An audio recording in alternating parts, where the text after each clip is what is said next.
জীবন ধারণের জন্য সকলকেই কিছু আহার করতে হয়। অতএব সমস্ত খাদ্যদ্রব্য শ্রীকৃষ্ণকে নিবেদন করে তাঁর প্রসাদ গ্রহণ করা উচিত। প্রত্যেক সভ্য মানুষেরই কিছু ধর্মীয় আচার অনুষ্ঠান করতে হয়। অতএব শ্রীকৃষ্ণ আদেশ দিয়েছেন এই সব কিছুই আমার জন্য করো, এবং একে বলা হয় অর্চন। সকলেরই কিছু না কিছু দান করার প্রবৃত্তি আছে। শ্রীকৃষ্ণ তাই বলেছেন, আমাকে দান করো। এর তাৎপর্য হচ্ছে যে সমস্ত সঞ্চিত ধন কৃষ্ণ ভাবনামৃত আন্দোলনের প্রসারের জন্য উৎসর্গ করা উচিত।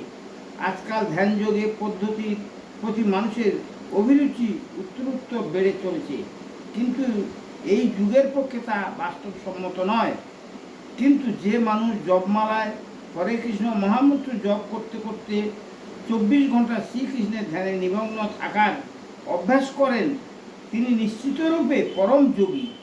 সেই কথা শ্রীমদ্ ভাগবত গীতার 6ষ্ঠ অধ্যায়ে প্রতিপন্ন করা হয়েছে।